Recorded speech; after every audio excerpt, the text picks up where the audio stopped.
Hello and welcome back to Continental Club, where we discuss the hottest topics in European football. I'm in a bit of a mood today, which I'll come on to in due course. But I am joined by Henry Hill and Michael McCubbin, who I'm sure will bring the joy. Henry, how are you on this Thursday morning?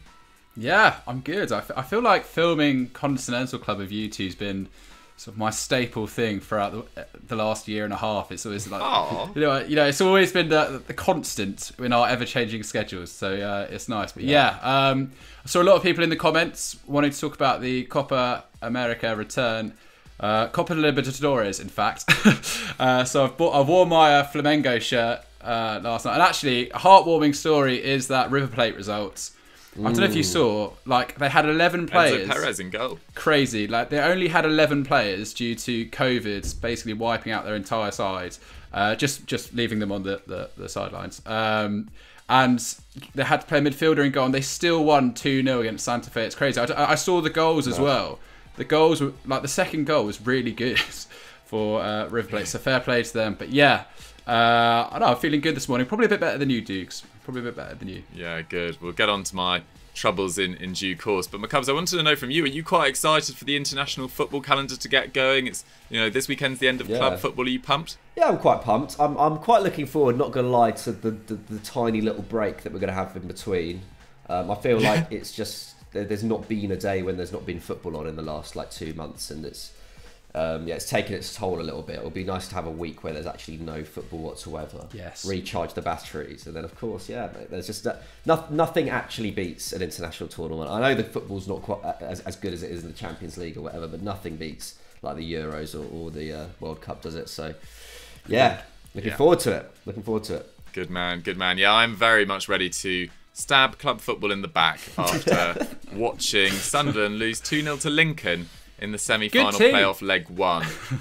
Not a good team. We beat them 4-0 in December. We were abysmal. And I'm just absolutely fed up of Sunderland at the moment. I won't bore you guys too much with it, but when you just want something so badly, you are only ever let down by them.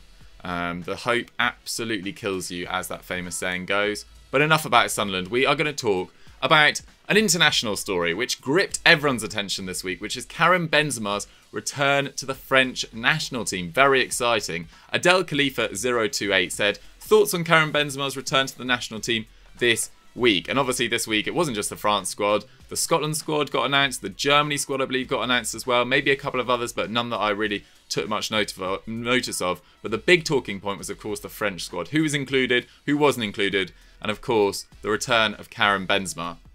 Henry, before we get into, you know, where he's going to fit, what he can bring to this French squad, can you give a little bit of background about what's happened with Karim Benzema and the French national team over the last few years? Yeah, I think this whole story is pretty wild, isn't it? His inclusion once again, but he hasn't played for the national team since 2015 as a result of an alleged involvement in an attempted blackmail of former teammate Mathieu Valbuena. Go ahead and research that if you want. But basically, he hasn't been picked ever since as a result. There's even like an impending trial coming up, which he could face 5 years in jail because of that. So that the timing of that really does add an extra element of spice to this whole story, doesn't it? And, you know, in the past, as a result of this, Benzema has called Didier Deschamps, he's accused him of like wielding to racism and stuff like that. So it's been really bitter, the kind of back and forwards between the two, and Giroud's been less than flattering, as we'll get on to, about some of the teammates that have been picked ahead of him in the meantime as well. But fair play to France. They haven't exactly missed him in his absence. They obviously got to the final of Euro 2016 on French soil, losing to Portugal, and then they won the World Cup, didn't they, in 2018, beating Argentina, Uruguay, Belgium and Croatia along the way. Still gutted it wasn't England in the final, but never mind. But yeah, the bottom line is that Didier Deschamps clearly thinks that he needs Benzema back. Obviously, they've expanded it to a 26-man team that you can take to these tournaments. So Benzema's been given the nod. And if you look at the French results recently, for a team with as much strength in depth as they have, they don't blow away teams, do they? They have struggled at times. I think they against Ukraine, they drew with them recently. They lost to Finland in a friendly. They haven't rolled over teams. Do you remember sort of Spain in their pomp when they won those two Euros, World Cup Euros, where you just felt like they were unbeatable. No one could come close to them. It's not quite that same feeling with this French side, which is ridiculous when you look at the strength and depth. We'll go into the rest of their team and the kind of players they've left out. But, Deschamps is always... Part of the success of his managerial reign is he's always put kind of unity and sort of team spirit ahead of maybe the best players that could pick. France famously are very combustible at international tournaments. They go from sort of hero to zero very quickly. That kind of lost to Senegal in 2002, sort of 2010 where under Domenech, where it kind of all completely fell apart, Evra and Anelka causing drama. So you never quite know what's going to happen to the French in an international tournament, and Deschamps has been really good at ironing out those issues by making them a more of a cohesive unit. Well, bringing back Benzema really does threaten to change that. Everything that's gone on with his teammates in the past and things that have been said. But anyway, according to The Guardian, Deschamps met with Benzema. He said, "We met, we spoke at length. I then thought very hard and came to this decision. I needed this chat. He needed this chat." He continued, "As national team boss, I've always looked past my personal case." Once again, I have to reiterate that a lot of members of the French kind of Football Association have said in the very recent history that Benzema will never be part of the setup again. So it's a big old U-turn at this late stage in the game. Apparently, the French players are very excited about this. Some of them, Kylian Mbappe in particular, he posted up a photo of the duo in French kits with the tag KBXKM with a series of fire emojis. So I'm not surprised they are excited to have him. But if you consider, sorry, I sound like a very old man reading it out loud. Yeah, you really do. It's not my fire emojis. Yeah, I don't. Maybe not as social media savvy as I should be. KBXKM. Anyway, you get the point. A lot of the players are very excited about this. Maybe not so Olivier Giroud, who's probably going to be the biggest loser in this scenario, isn't he? Benzema, quite famous quote when compared to Giroud recently, says, "You don't confuse a Formula 1 car with karting, and I'm being nice to him." Deschamps said that he reckons Giroud and Benzema could play together. I don't see that happening at all. I'm sure you two agree. That doesn't seem to work in my mind. But the thing is, you don't take Benzema just to sit on the bench. He doesn't. If you're going to bring him, he's there to play, which means that Giroud probably won't play, which means I think Benzema therefore kind of has to start in my head, because he's not just there just to be sort of a cheerleader for Marcus Thuram to sort of show him what to do. So this is a really wild almost admission that the French side isn't maybe as strong as it should be right now. It's a wild admission that they need extra help, and I'm really intrigued to see what this will do, because this could make or break the French campaign at the Euros this summer. Yeah, it really could. It's very, very exciting. It just adds an extra layer of intrigue to that squad selection, which is probably always the most controversial whenever it's announced, because of the depth of talent. And, you could make a very strong 11 of players not going to the Euros this summer with France. But McCubbs, in terms of going back to Benzema, I mean, he's obviously been phenomenal since Ronaldo left. What do you think he'll bring to this French team? Well, just outstanding quality, isn't it? I mean, as much as I sympathise with Giroud, Giroud didn't even, I think, decided not to sign for Lyon or was not keen on signing for Lyon when they wanted him a few years back because of the Benzema thing, and because Benzema's obviously so popular in Lyon. Obviously, he's a Lyon boy, and he was actually quite kind of concerned for his family's safety and whatnot. I seem to remember reading, and so it does run quite deep. Their feud, as it were. But I think Giroud's never really lived up to it on his end. I think I was reading he's pretty chill about Benzema coming into the squad and whatnot. I don't think he's ever really said a bad word about him himself.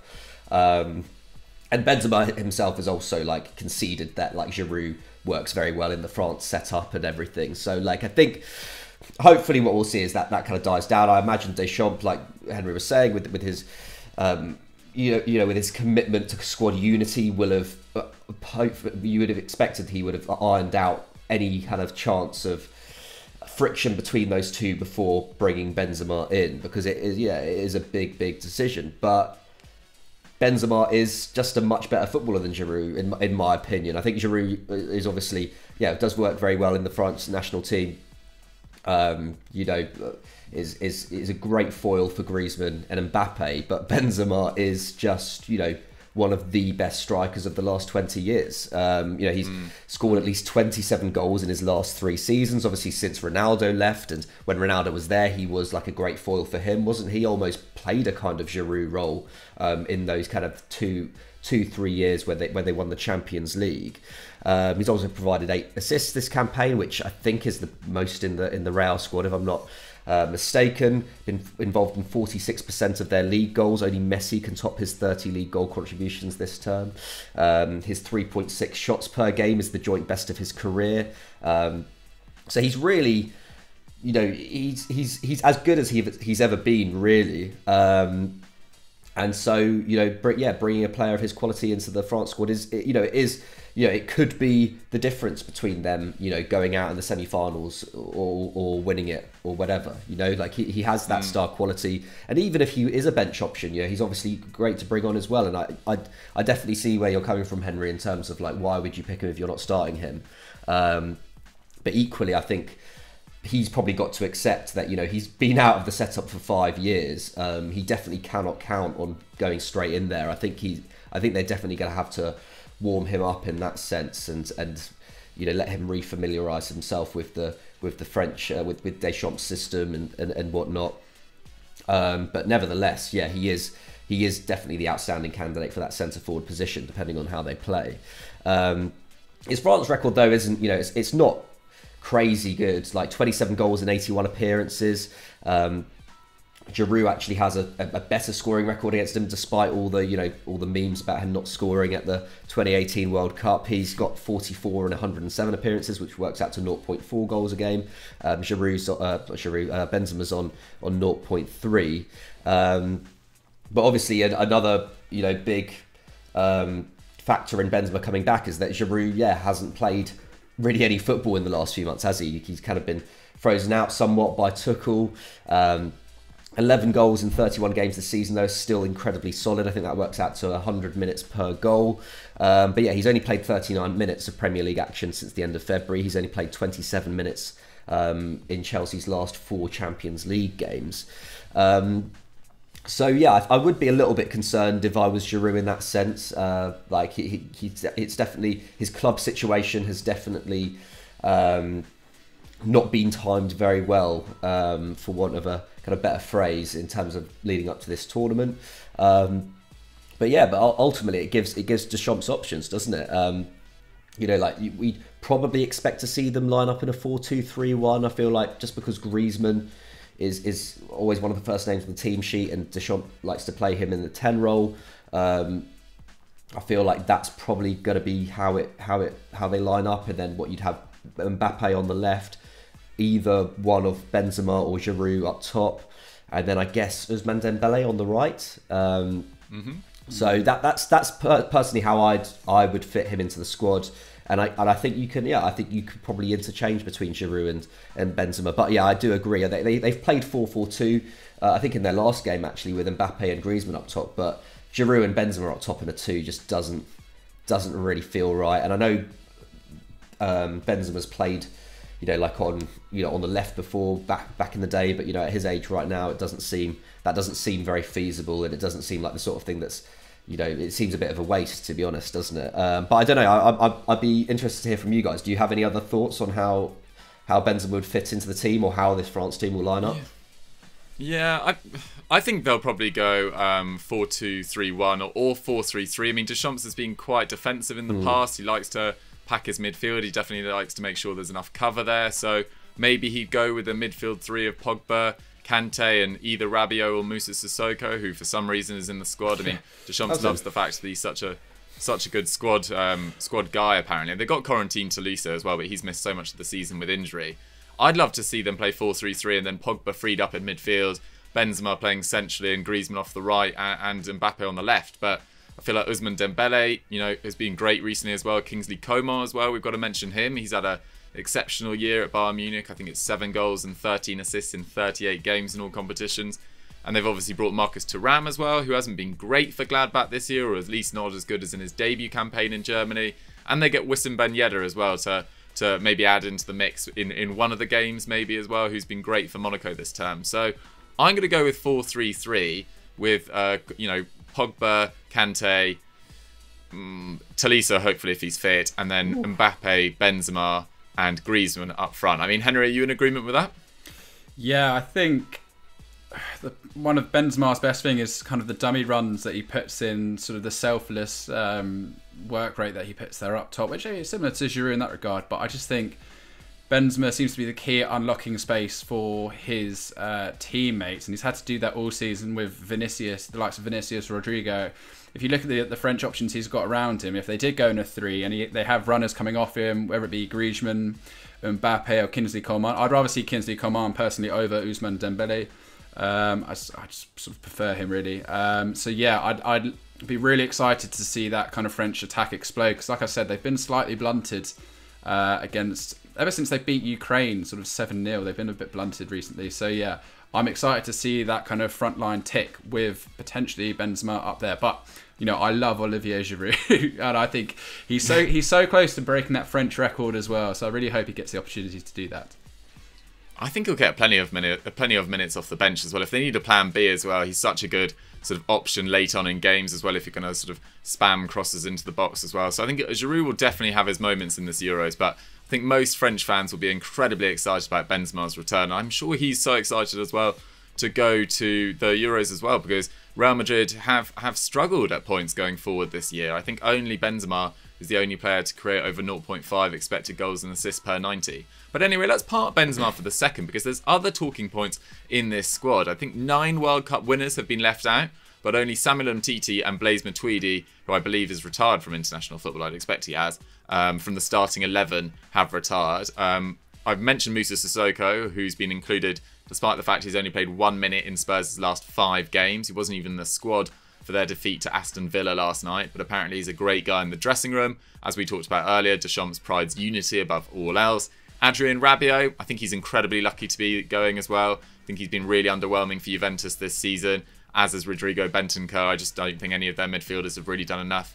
Although we'll get onto it in due course, but great to see Chiesa and Kulusevski step up in the Coppa Italia final last night. I think Clement Lenglet as well is incredibly lucky to be going as well. Kurt Zouma as well lost his place in the Chelsea side recently as well. I mean, of the players that have been missed out, McCubs, we've got like Ferland Mendy, Theo Hernandez, Upamecano, Fofana, Areola, Camavinga, Aouar, Ndombele, Fekir. So I mean, some massive names, which is, you know, all would walk into most teams in Europe. I mean, of those names, who are you most surprised has been omitted? God, that's a really tough one.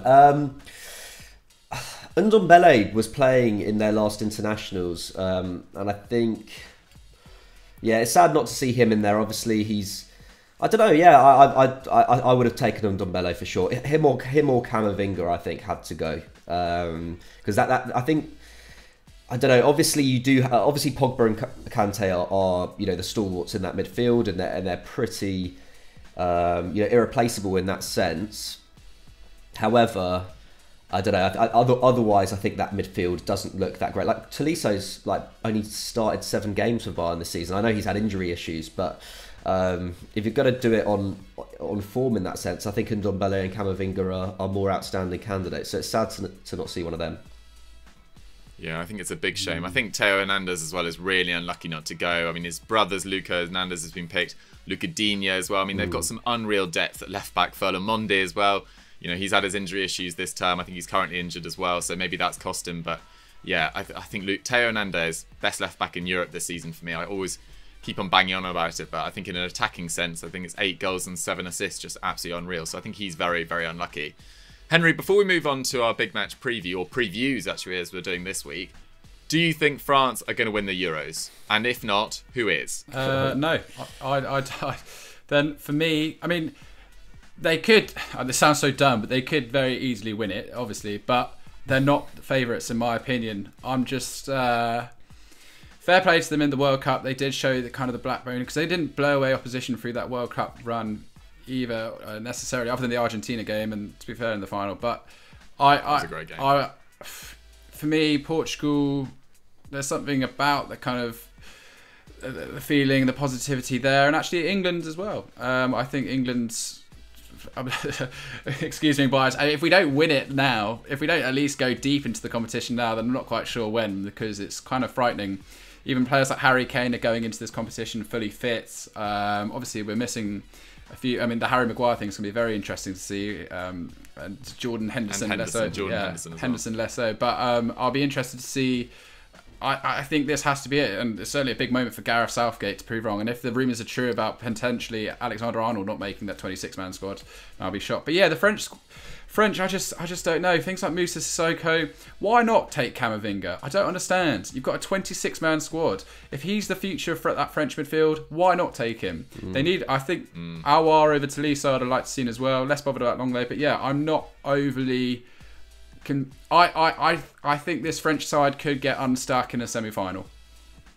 Oh, there we have it. And I love the shout for England as well. That's cheered me up no end on this miserable day for me. McCubs, quickly, one word. Who's winning the Euros? I don't know. I was going to say as well, I think something that the Benzema news has kind of overshadowed a bit. Thomas Muller's back in the Germany squad, so that's quite exciting. Yeah, that's quite exciting for Die Mannschaft. Joachim Löw's final bow. So who knows, man? Maybe Germany. Never write off the Germans, as you know, everyone says. The old cliche. But yeah, I wouldn't. But I'm not going to back Germany now. But I think they'll probably. I don't know. There's something about Thomas Muller coming back, which I feel like, you know, unfinished business and whatnot. So yeah, I don't know. It's too tough to call. We're going to make our predictions surely in a couple of weeks, aren't we, on Continental Club? I don't want to put my neck out right at this moment. Okay. He's hedging his bets. It's a great mention, to be fair, of Germany. I think Thomas Müller, Gnabry, Leroy Sané, Werner, Gundogan, Kimmich, Goretzka, like their talent is unreal. I just feel like whoever wins the group between France, Germany and Portugal are probably going to be favourites, but we'll see how it goes. Guys, who is going to win the Euros, and what do you make about Benzema's re-inclusion in the French squad? Get your thoughts in the comments down below, and also your lineups. How would they line up? Get them in the comments down below, and let's move on to our big match preview. So for our big match preview this weekend, rather than focus on one particular game, I thought we could preview every league. There we go. You know, at least the other four, and we could briefly talk about what is at stake in all those leagues. Not much at stake in the Premier League, actually, but we'll leave that aside for the Sunday Vibes crew. But let's kick off in La Liga, McCubs, because it is tight at the top. Yeah, really tight. Obviously, Atletico and Real both have a chance. Los Rojiblancos are, I think, very much in pole position, aren't they? They're 2 points ahead. If they draw and Real win, Los Blancos will retain the title courtesy of that superior head-to-head record, which really has, had quite a big standing, hasn't it, in this title race, at least in terms of the kind of the potential outcomes, especially when Barcelona were also knocking on the door. Obviously, they have inferior records against Madrid and Atletico as well, but obviously they're out of it now, so that doesn't matter. But yeah, all of their games kick off 5 PM UK time. I think that'll be 6 PM Spanish time, if I'm not mistaken. Atleti travel to Valladolid and Real host Villarreal. So yeah, Atleti very much at the advantage. They're playing the far inferior side. However, Valladolid, they're 19th. They're 2 points off safety. Somehow, even though they've only won one of their last 19 games, they're still just about in the fight. They've taken points off Betis and Athletic Club in that time, to be fair to them. So they're not, they could cause some sort of upset if Atleti aren't on their game, but they haven't beaten them since 2009. They lost all but one of their 11 meetings since. Atleti only have Thomas Lemar out. Obviously, he has had a bit of a resurgence this season, but he's not the be-all and end-all of that attack, is he? I think, losing someone like Carrasco or losing someone like Marcos Llorente would have been a far bigger blow in this game. So they go into this game, I think, with a lot of confidence, especially after that fight back against Osasuna on the weekend. I actually thought it was one of the best Atleti performances we've seen all season. They should have had that game sewn up a lot earlier, but nevertheless, the character to come back after they went behind, I think was really telling. Obviously, 2 great goals, weren't they, as well? Lodi and Suarez, both excellent finishes. But yeah, as for Real, Villarreal are a tough team to play at this point. They're 7th, but they're only 1 point behind Real Sociedad and level on points with Betis. So they're going to be gunning for that Europa League spot, aren't they? Although, equally they're going to be gunning for the Champions League when they play Man United in the final next week. But nevertheless, they're in good form. They've won 3 of their last 4 games. They thrashed Sevilla 4-0 last weekend, of course. But they've only beaten Real once in their last 9 meetings. However, Real are, as has been the case for a lot of the season, are dealing with a lot of injuries. Carvajal's still out. Mendy, like we were saying, is out. Varane, Ramos. I mean, Ramos has been out, but Varane is a big loss for them, isn't he? Vasquez, of course, his season has been over for a little while now. And Toni Kroos, crucially, is also out. And he, obviously, we all know what a great season he's had in midfield. So yeah, I think I would still bank on Atleti, but yeah, who knows? Champions League places are already sewn up. Barcelona and Sevilla separated by just 2 points. Barca play 20th placed Eibar. Sevilla host 15th place Alaves. So yeah, not too much riding on that, and the difference between 3rd and 4th isn't really that big. Although I think psychologically it probably is quite big for Barcelona, to be fair, considering how badly the last few weeks have gone. So yeah, I'm backing Atleti on this one. I think it would be foolish not to, but and I really hope they win it as well, because I think, okay, Barcelona have probably been the most exciting team, especially in the second half of the season. And when you look at the stats and everything, it would suggest that Atleti have been a bit fortunate and whatnot. But at the same time, there have been those big moments, the Jan Oblak's penalty saves, the Osasuna game and whatnot. And okay, yeah, they've been quite uninspiring for large parts of this second half of the season. But I think overall, I think they probably do deserve it. Yeah, it's been an ugly title win, I think. I mean, whoever wins it, it's been quite an ugly title win. I don't think any of the top 3 sides will be that pleased with their second half of the seasons. I mean, except for Barcelona, but even in the last 5-6 games, they've been a bit of a calamity, really. So it's been a weird La Liga season, but almost more interesting in that all the teams are quite flawed. But Atleti having picked up 50 points in the first half, they'll be really disappointed to have not sewn this up months ago. But I feel like after that Osasuna win, they've probably got the advantage here. But we'll see. Maybe there's another twist to come in the La Liga story this season. But let's move over to France, Henry, where you, our Liga aficionado, must be absolutely buzzing because it's got an even closer title race. Oh, it's funny how this has happened. So I've come to League One fan. Yeah, wild. What a weekend we've got coming up. Potentially a bit of history to be made. If Lille can just hold on at the top, they're obviously 1 point clear of PSG. And then 2 points, 3 points ahead of Monaco. In 3rd place, Monaco have had an absolutely stellar 2021. However, Monaco have a -6 goal difference on Lille. So even if Lille and PSG both lose, it would take a serious swing of fortune for Monaco to take the title. Nonetheless, it looks like they may grab Champions League football. So fair play to Monaco. Lyon are just 1 point behind them, and they play Nice, and Monaco play Lens. Obviously, they did lose that Coupe de France final to PSG just yesterday on, which was a shame actually to see this sort of first goal. Badiashile, I don't know if you saw it, just sort of foolishly. No, I think it was Disassi. Yes, that is actually right. So, yeah, gave the ball away, and yeah, it's just sort of difficult to recover from that point onwards. So yeah, we'll park that because it is all about this title challenge between Lille and PSG. Lille travelled to Angers this weekend, who are 12th in the table with nothing to play for. They've only won 1 of their last 6 matches, losing 5. However, they did beat Lille 2-1 away from home in early January. Meanwhile, PSG thrashed Reims 4-0 last weekend. And they travelled to 16th place Brest, who this weekend are only 1 point above the relegation playoffs. So Brest maybe have a little bit more sort of bit of fight in them as well. I watched the Lille versus St Etienne draw last week, 0-0, which has set up this kind of big finale. And you did get the sense that Lille were just sort of desperately going for it. And this is what I think could be really interesting going into this weekend, is can they hold their composure, go to Angers and get the job done. They obviously hit the post in the dying moments from a Yazici free kick against St Etienne, and Yilmaz had a really good opportunity to take it, but it was quite frenetic. It looked like almost like St Etienne maybe could have pinched sort of a breakaway goal at moments. I just hope that they can recompose themselves, go to Angers and get the job done, because I do think that PSG are going to beat Brest. They've looked pretty supreme in the last few games. Even if they do have some injuries going into this match, Bernat's missing, Verratti and Kajawa are out, and Kimpembe is obviously suspended after that foolish red card.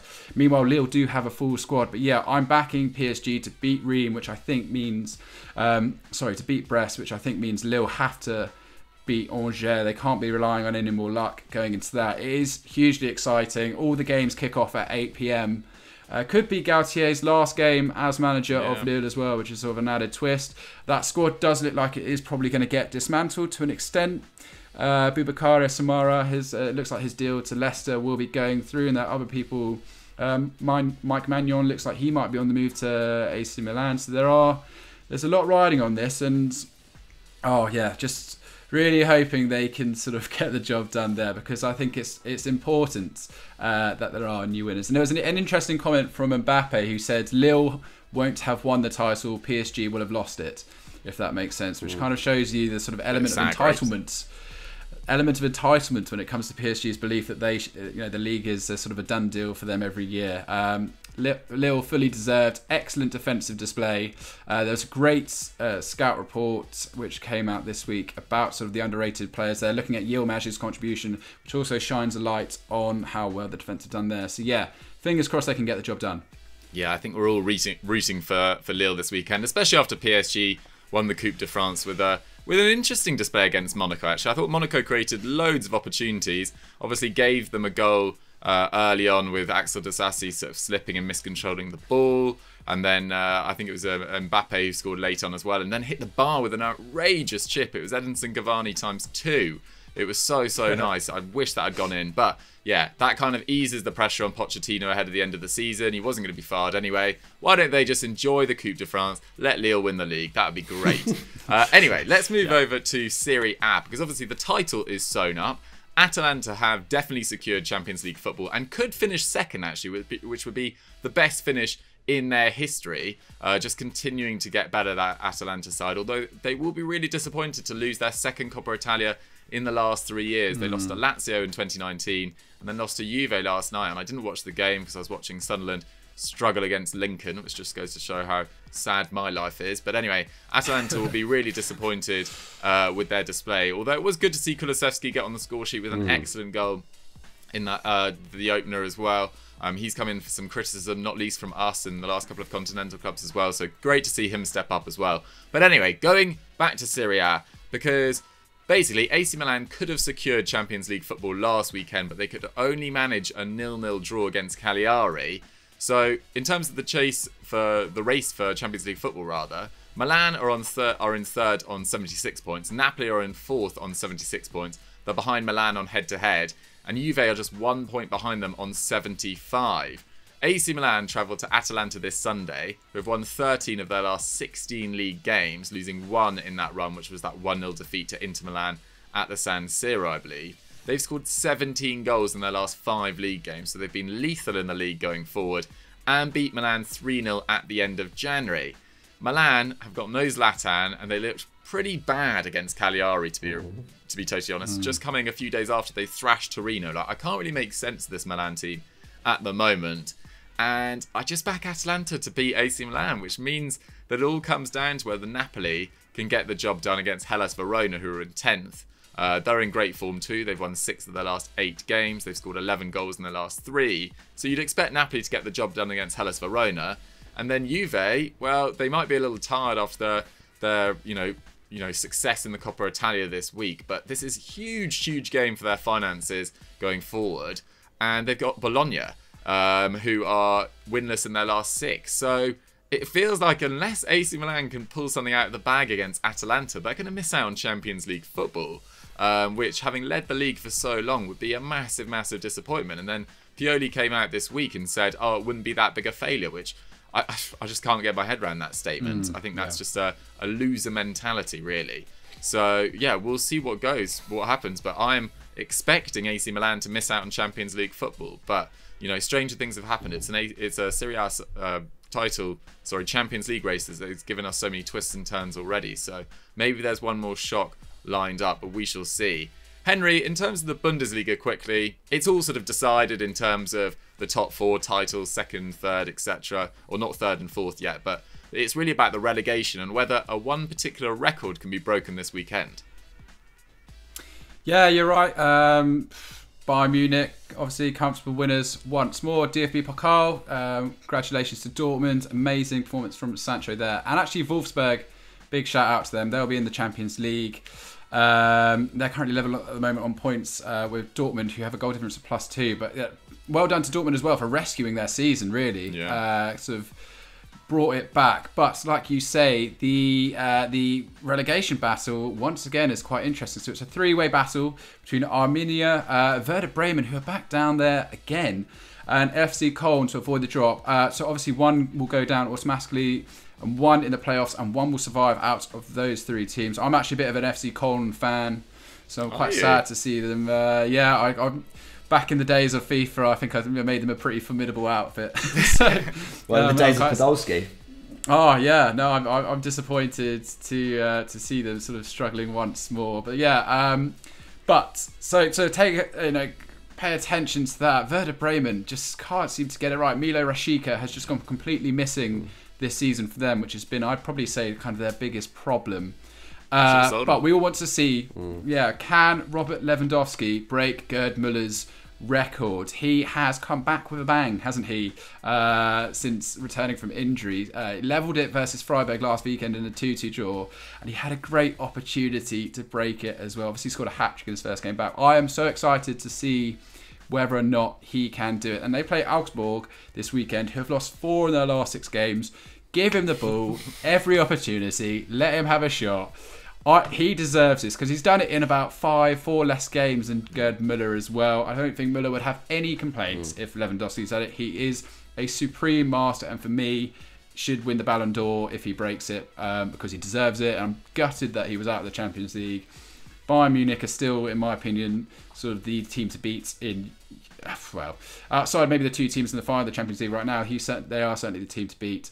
Go on, Lewandowski. I'm so excited to see whether or not he can do it, and hopefully see FC Köln survive.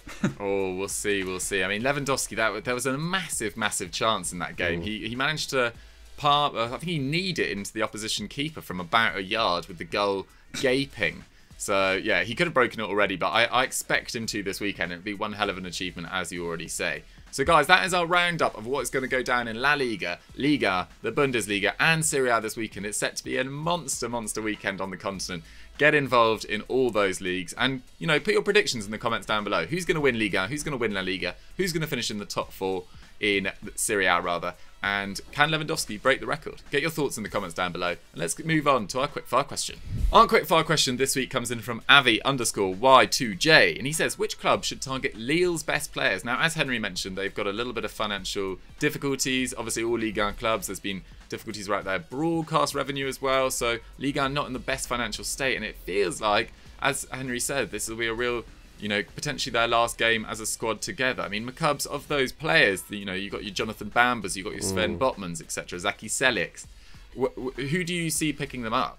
I think Sven Botman will probably go this summer, won't he? I think he's just that profile of player. Centre-backs are in massive demand, aren't they? Especially when you consider, Lille have, have the best defensive record in Europe, don't they? You look around and there are so many big clubs who have seen their defensive records really kind of come unstuck, or their defences come unstuck this season. So I think he's definitely going to be in demand. I know Man United were linked with him. Apparently, United have now said that Sven Botman isn't on their radar. I think they were linked with both him and Cristiano Romero. So it'll be interesting to see what happens with him. But yeah, I think out of all of their players, I think he's going to probably be the most. Obviously, Samare's going to Leicester, isn't he? But I feel like Sven Botman's that kind of he's got the right age profile. Yeah, centre backs are really in demand. Obviously, the full backs are excellent, but I think the problem is that in Galtier's system, both Celik and Ronaldo don't really get forward all that much. I think, but neither of them create over a chance a game. So it's a little bit more difficult to see them kind of fitting at a big club where obviously fullbacks are generally most big clubs at least where fullbacks are generally tasked with getting forward quite a lot. So I think especially in that back line, I think Botman's going to be the most in demand. But it's once again just a sign of how brilliant Luis Campos is as a sporting director, isn't it? Obviously he did a great job at Monaco before. We were actually putting out an Explained this weekend on him on EFD, so make sure to stay tuned for that. But yeah, I mean, it could be another year where they make 100 million plus in the transfer market. But yeah, I haven't even thought about Kone and Bamba, to be honest. But yeah, I think like I said, Sven Botman I think will be the man. Fair enough. I think that's a good shout. I think Sven Botman, his development since coming from Ajax's reserves last year, unreal. Now one of the most talked about centre backs in Europe. Henry, I'm going to put it out there. What about Burak Yilmaz to Fulham? What, you think he's going to move to the Championship? Yeah, exactly. He doesn't fancy the Champions League. He wants the Championship battle. I don't know if you're trying to mock me, Doogie, but it's not going to work. You know what? I'll take you to AFC Wimbledon in League One next year, and we'll have a nice away day there together. That does sound nice. I think about maybe Bamba to someone like Italy. I'd like to see him go to maybe a Napoli, or if AC Milan do get Champions League football, I'd like to see that kind of. I reckon he could probably excel over there. But yeah, it'd be interesting to see who they go, because like I said, the market isn't flush with big buying clubs at the moment. It already looks like they've sealed a few transfers away, so maybe Lille will sort of hedge their bets a little bit. They will be getting Champions League football coming in. Obviously, they are in a bit a selling club, but I don't think it will be as maybe catastrophic potentially as previous seasons, certainly. But yeah, I expect to see maybe 3 or 4 players walk away. Fair enough. Yeah, I think Christophe Galtier is the crucial one as well. I can't believe he's linked with Nice. It just doesn't make any sense to me whatsoever.